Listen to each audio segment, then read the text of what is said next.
ಇದಾನೆ ಅವ್ನು ಕ್ರಿಯೇಟ್ ಮಾಡಿ ಕೊಡೋದು ಇದೆಲ್ಲ. ನಾನು ಅದರ ಮಾಹಿತಿ ತೆಗ್ದಿದ್ದೀನಿ, ಕೊಡ್ತೀನಿ, ಸರ್ಕಾರಕ್ಕೆ ಕೊಡ್ತೀನಿ.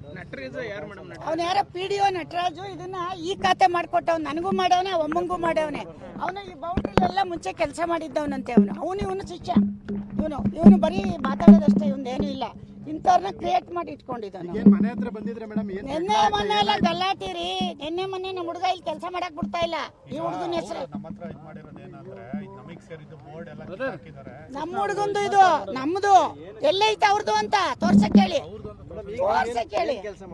ನಾವು ಕಾಂಪೌಂಡ್ ಆಗ್ತಾ ಇದೀವಿ.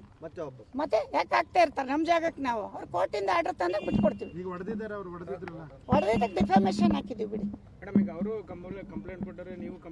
ಕಂಪ್ಲೇಂಟ್ ಯಾಕೆ ಕೊಟ್ಟಿರೋದು ಗೊತ್ತಾ? ನೋಡಿ ಅಲ್ಲಿ ಅವ್ರು ಕ್ಯಾಮ್ರಾ ಬಿಚ್ಚವ್ರೆ, ಬೀಗ ಬಿಚ್ಚವ್ರೆ, ನಮ್ದೆಲ್ಲ ಹೊಡೆದಾಕ್ಯವ್ರೆ, ನಮ್ಮ ಎಲೆಕ್ಟ್ರಿಕ್ ಸಾಮಾನು ಕತ್ಕೋಗ್ಯವ್ರೆ. ನೈಟ್ ಎಲ್ಲ ಇವರೆಲ್ಲ ಬರೋದು ರೌಡಿಸಮ್ ಮಾಡೋದಿಲ್ಲಿ. ನಿನ್ನೆ ಒಬ್ಬ ಪೊಲೀಸ್ ಕರ್ಕ ಬಂದವ್ರು, ಅವ್ರ ನಂಬರ್ ಇಟ್ಟಿದ್ದೀನಿ, SP ಕೊಡ್ತೀನಿ. ಇವರು ಈ ಏರಿಯಾದಲ್ಲ ಒಂದು ದಂಧೆ ಇದು. ಸ್ಟೇ ಕೊಡ್ತಾರೆ, ಆರಾಮಾಗಿ ಕೊಡ್ತಾರೆ. ನಮ್ಮ ಪೇಪರ್ನೆಲ್ಲ ನೋಡ್ತಾರೆ. ತಪ್ಪು ನಮ್ದಿದ್ರೆ ನಮಗೆ ಕೊಡ್ತಾರೆ. ಅಲ್ಲಿವರೆಗೂ ನಮಗೆ ಪಕ್ಕದಲ್ಲಿ ಇವ್ನು ಹೊಡೆದಿದ್ದಾನಲ್ಲ, ನಮಗೆ ಮನೆಗೆ ಸೇಫ್ಟಿ ಬೇಡ.